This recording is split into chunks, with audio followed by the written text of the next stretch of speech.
Intermittent fasting.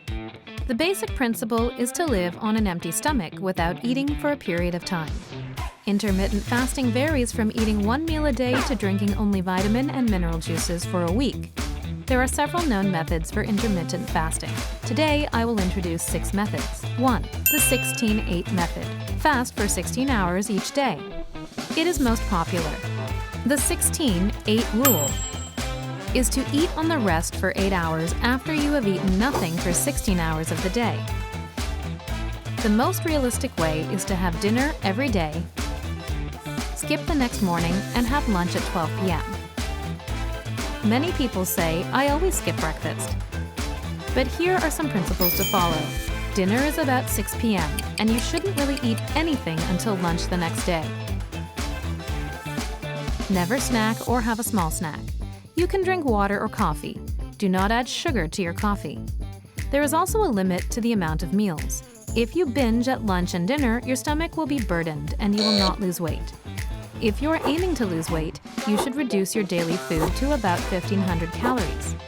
You can divide it into 2 meals for lunch and dinner and eat 750 calories each, or divide it for lunch 1,000 calories and 500 calories dinner. The key to this dietary control is that if you eat 2 meals per day for 8 hours, you can eat more food at a time, so you can have a day without hunger. 2. 5-2 laws. The law of 5-2 is to eat 5 days a week, as usual, and 2 days on an empty stomach for 24 hours. It is easy to think that we can skip breakfast, lunch on Tuesday, Thursday of the week. On Mondays, they will eat their meals, skip breakfast, lunch on Tuesday, and have dinner at the same time as dinner the day before. To sum it up, you are on an empty stomach once every 2 days and once every 3 days for 24 hours. If you're doing this for a diet, you may want to set your meals at 1,500 calories per day. On Tuesday and Thursday dinners with intermittent fasting, meals are set at 600 to 700 calories. You can choose the one that's right for you, but there are a few things to keep in mind. When you eat on an empty stomach, you shouldn't binge.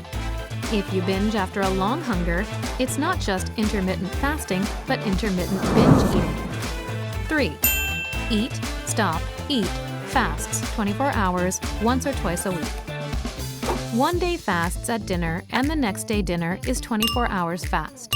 For example, if you finish your dinner at 7 p.m. Tuesday and do not have dinner at 7 p.m. the next day, you are fasting 24 hours. You can also fast from breakfast to breakfast or lunch to lunch. Water, coffee, and other non-calorie drinks are allowed during fasting, but are not solid food. In a nutshell, it's the only way to skip breakfast out of 3 meals a day. If you do this for weight loss, it is very important to eat normally during the meal. Likewise, eat the same amount of food as you do not fast. The problem with this method is that 24-hour fasting is difficult for many people. 4. Alternate day fasting. Fast every other day. You fast on one day and then eat what you want the next day. You can eat whatever you want on the non-fasting days. However, a full fast every other day seems extreme. You will be going to bed very hungry. There are several different modified versions. The most popular version allows about 500 calories during the fasting days. It is more easy and sustainable. A full fast every other day seems rather extreme, so I do not recommend this for beginners. 5. Warrior diet. Fast during the day and have a big meal at night. During the day, eat a small amount of raw fruits and vegetables, then at night have a large meal. Warrior diet was one of the first popular diets. This is an easy way to do it, but I don't recommend eating too much calories in the evening. 6. Spontaneous meal skipping. Skip meals freely. You do not have to follow a rule. You can skip meals freely when you are not hungry or too busy. Skipping 1 or 2 meals when you are not hungry is basically spontaneous. When you eat meals, try healthy foods. If you're really not hungry one day, skip lunch and just eat a healthy dinner. That's it. Choose whichever method you are easy to follow. Intermittent fasting will help you lose weight, decrease blood pressure, TG, LDL cholesterol.